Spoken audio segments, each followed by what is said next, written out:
오늘 말라기 2장 10절부터 12절 보겠습니다. 말라기 2장 10절부터 12절입니다. 유다는 한 아버지를 가지지 아니하였느냐? 하나님께서 지으신 바 아니냐? 어찌하여 우리 각 사람이 자기 형제에게 거짓을 행하여 우리 조상들의 언약을 욕되게 하느냐? 유다는 거짓을 행하였고 이스라엘과 예루살렘 중에서는 가증한 일을 행하였으며 유다는 여호와께서 사랑하시는 그 성결을 욕되게 하여 이방신의 딸과 결혼하였으니 이 일을 행하는 사람에게 속한 자는 깨는 자나 응답하는 자는 물론이요 만군의 여호와께 제사를 드리는 자도 여호와께서 야곱의 장막 가운데에서 끊어 버리시리라. 아멘. 어제 우리가 나눈 내용은 이제 거룩함에 무감각해진 제사장들에 관한 하나님의 경고의 말씀이었습니다. 지금 우리가 읽은 이 본문은요, 하나님께서 제사장을 바라보셨던 그 시선을 온 백성 전체로 확장하시는 내용이에요. 10절에 보면 우리는 한 아버지를 가지지 아니하였느냐? 여기서 우리라는 표현에 주목해야 합니다. 선지자 말라기 자신을 포함해서요, 공동체 전체를 다 수신자로 하고 있다는 거예요. 이제 더 이상 제사장들아 이렇게 말씀하지 않으세요. 제사장도 포함하여 우리 모두 하나님의 백성 모두의 문제로서 주님께서 말씀하기 시작하세요. 책망의 내용도 좀 달라집니다. 앞에서는 예배에 대한 문제가 나왔어요. 이번에는 사람과 사람 사이의 관계, 형제와 형제 사이의 관계 문제를 주님께서 다루세요. 매우 중요한 전환점입니다. 앞서는 하나님과 사람 사이의 수직적인 관계에 대한 책망이 있었다면 이제 수평적 관계에 대한 책망이 등장한다는 거예요. 예배가 무너진 공동체는 반드시 인간관계가 무너집니다.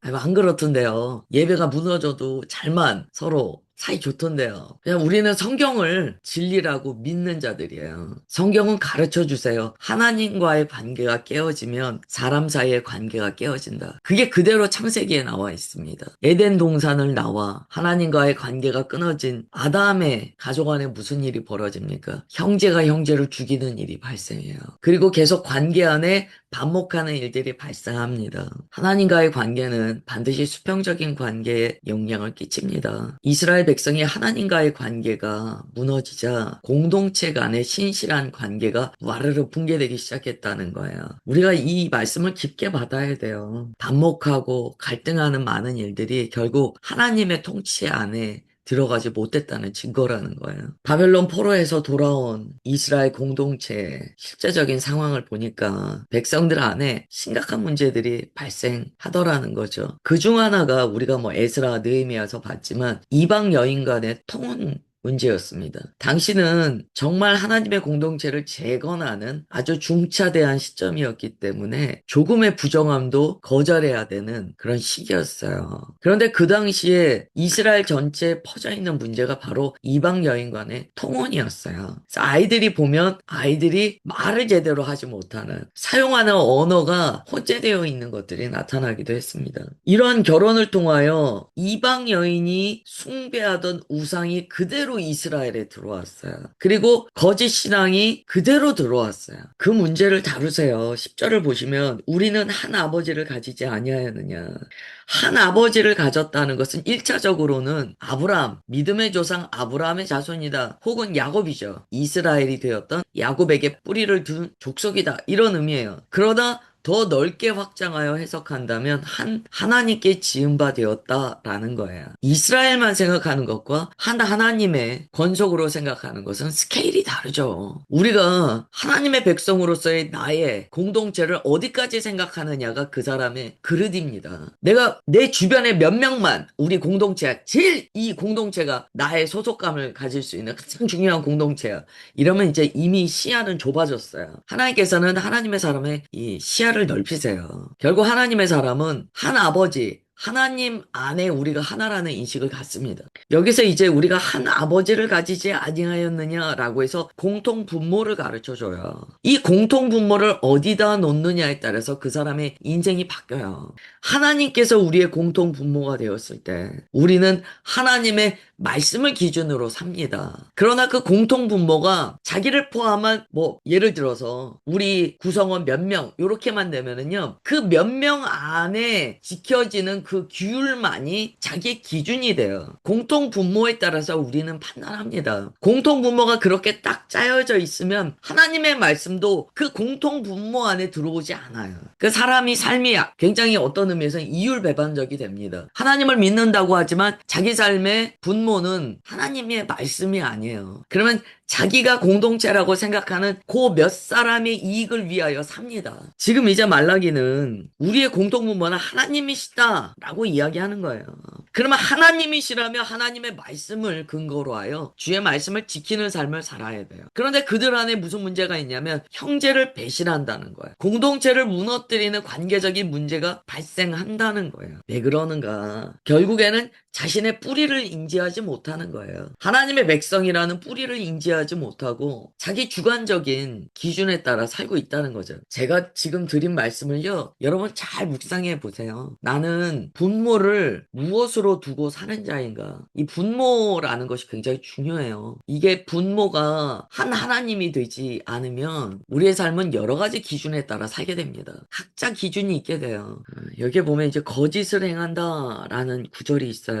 이게 그냥 거짓말한다 이런 의미가 아니에요. 약속을 저버리다, 언약을 깨달라는 단어입니다. 그러므로 그들이 자신의 뿌리를 하나님께 두고 있지 않다는 거예요. 각자의 기준이 있다는 거예요. 분모가 다른 사람들끼리 모여 있으면 다 자기의 기준을 이야기합니다. 그러나 공통 분모가 딱 하나님이 되시면은요, 공동체가 크든 작든 기준이 하나이기 때문에 언제나 연합이 일어나고 합일이 돼요. 자기 중심성은 결국에는 분모가 자기인 거예요. 그러니까 자기가 모든 것의 기준이 되어서 판단합니다. 지금 말라기는 과연 우리가 하나님의 백성이라는 동일한 뿌리로서 하나님의 말씀을 지키는 자인가를 질문하는 거예요. 12절에 보면 이 죄에 대한 엄중한 심판이 나오는데요. 이 일을 행하는 사람에게 속한 자는 깨는 자나 응답하는 자는 물론이요, 만군의 여호와께 제사를 드리는 자도 여호와께서 야곱의 장막 가운데서 끊어버리시리라 라고 말씀하세요. 이게 무슨 의미냐면 죄를 지으면서 아무리 제사를 드려도 안 된다는 거예요. 핵심은 그 죄로부터 돌이켜야 돼요. 참된 슈브가 일어나야 돼요. 참되게 돌이키지는 않으면서 예배만 드린다? 안 된다는 거예요. 이럴 때 예배는요, 자기 죄책감을 덜기 위한 하나의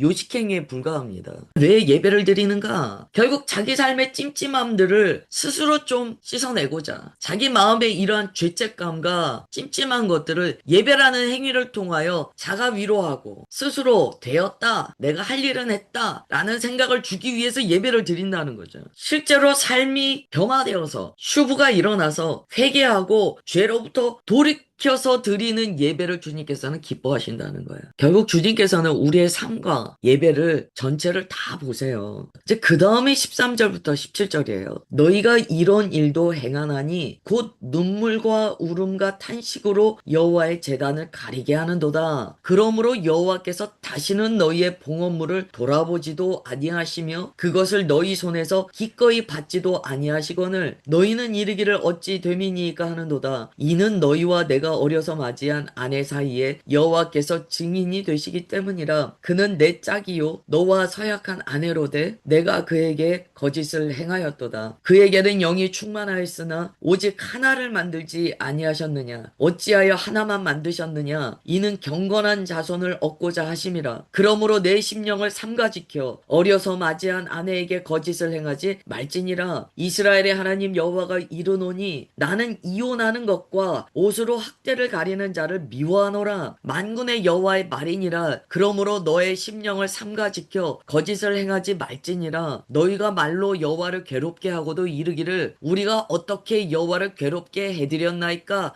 하는도다. 이는 너희가 말하기를 모든 악을 행하는 자는 여호와의 눈에 좋게 보이며 그에게 기쁨이 된다 하며 또 말하기를 정의의 하나님이 어디 계시냐 함이니라. 아멘. 이 말씀 보면은요, 진짜 헷갈리게 백성들이 말합니다. 사람이 말할 때는 좀 일관성이 있어야 돼.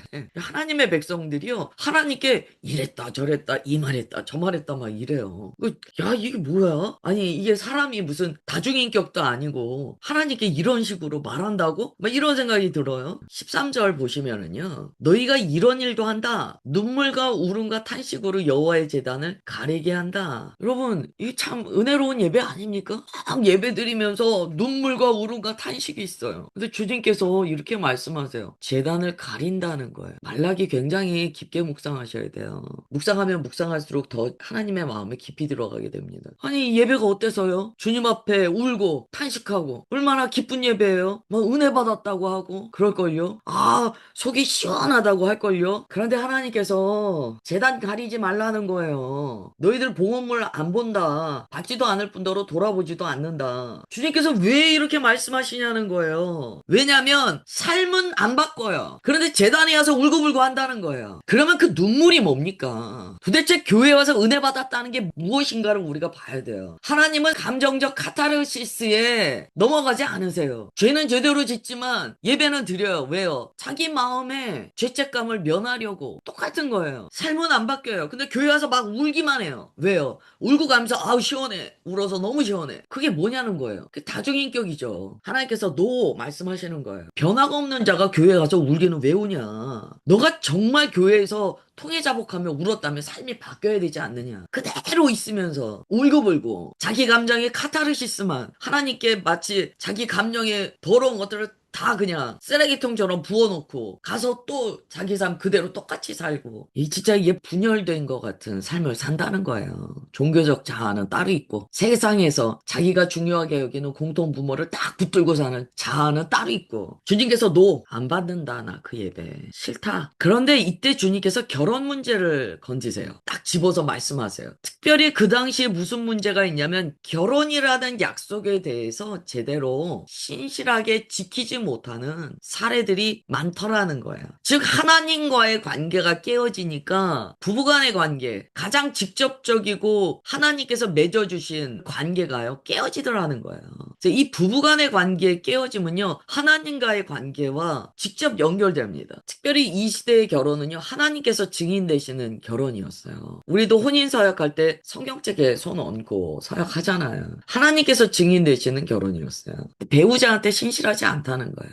하나님께서 그는 내 짝이다 라고 말씀하세요. 둘이 합쳐서 하나님께서 하나가 되게 하셨다는 거예요. 너와 서약한 아내다. 즉 언약 관계와 같이 약속으로 맺어진 관계다 라고 이야기하는 거예요. 그런데 그 관계에서 배신한다는 거예요. 그러면 하나님께서 왜 특별히 결혼 관계에 있어서 일어나는 배신에 대해서 이렇게 딱 집어서 말씀하실까요? 하나님과 우리와의 관계가 결혼 관계와 같기 때문에 다시 말해서 하나님과 결혼한 자들이 하나님과의 관계에서 신실하지 않기 때문에 결국 자기 삶에서도요 신실하지 않음이 드러날 수밖에 없다는 거예요. 1차적으로는 부부의 관계를 말씀하세요. 결국 자기 삶에 가까운 관계가 깨지기 시작한다는 거예요. 그래서 주님께서 말씀하세요. 너의 심령을 삼가 지켜서 어려서 맞이한 아내에게 거짓을 행하지 말아라. 마음을 근신함으로 지켜라 이렇게 말씀하세요. 이건 결국 하나님을 향하여 그런 태도로 살라는 거예요. 15절과 16절에 심령을 삼가 지켜라 라는 말씀이 반복되죠. 마음을 지키지 못함으로써 모든 문제는 발생한다는 하나님께 마음을 지키지 못함으로써 삶이 깨어지고 죄를 짓고 하나님을 배반하고 주의 말씀이 들리지 않고 거짓 예배를 드리고 이게 다 파생된다는 거예요. 그래서 17절에 주님께서 말씀하세요. 그들이 하나님을 괴롭게 하면서도 자꾸 이렇게 얘기한대요. 우리가 언제 하나님을 괴롭게 했습니까?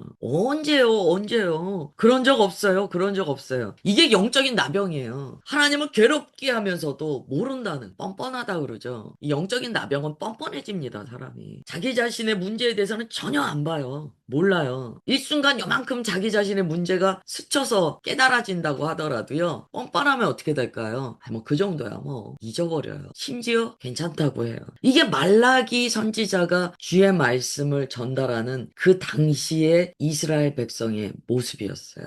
또 이렇게 얘기해요. 모든 악을 행하는 자가요. 여호와의 눈에 좋게 보이며 그의 기쁨이 된다 한다는 거예요. 뭐 읽다 보면은 이게 가능한가? 도대체 이 일이 가능한가? 그런데 가능한 거예요. 묵상해 보면. 자기가 막 악을 행하고 있어요. 하나님의 말씀대로 안 살고요. 주의 말씀 말씀에서 벗어나서 막 죄지으면서 살아요. 그런데 하나님께 나와 진짜 너무 뻔뻔하죠. 이렇게 얘기한다는 거예요. 기쁨에 대해서 얘기한다는 거예요. 여호와의 눈에 좋게 보이며 그에게 기쁨이 된다. 이렇게 얘기한다는 거예요. 와, 이거 무슨 정신승리입니까? 하나님을 괴롭게 해드리면서도 하나님의 백성들이 저 하나님께서 저 때문에 기뻐하세요. 제가 하나님께 이렇게 하니까 하나님께서 저에게 이렇게 막 이런 말씀하시더라고요. 하나님께서 뭐라고 말씀하시냐면 그건 거짓말. 나는 그런 말 한 적 없어. 자기가 말하고 자기가 듣고 자기가 생각하고 자가 칭찬하고 이게 무한 반복되더라는 거. 이게 하나님께서 예배당 문 좀 닫아라 하실 때의 상황입니다. 읽다 보면은요. 야, 이게 무슨 다 뭔가 분열의 문제를 겪고 있구나. 하나님의 백성들이 이렇게 다중인격으로 사는구나. 이게 막 보이는 거예요. 남의 얘기가 아니잖아요. 우리 얘기잖아요. 나는 도대체 몇 명의 자아로 살고 있는가? 종교적 자아는 두고 내 맘대로 사는 자아는 몇 명이나 되는가? 이게 이제 우리가 생각해 봐야 되는. 말라기 2장은 이렇게 마무리됩니다. 황당하신 하나님이 등장하세요. 기가 막힌 하나님. 내가 너희들을 보고 있으니까 진짜 기가 막힌다. 이 하나님의 백성의 자기 중심적인 정신 승리. 하나님과 상관없이 자가 칭찬하며 자가 위로하며 심지어 예배 드릴 때 자가 은혜를 연출해내며 하나님을 속이는 이 모습을 주님께서 너무 적나라하게 적어 놓으셨어요. 오늘 이 아침에 분열된 자아가 통합되기를 주 예수님의 이름으로 축원합니다.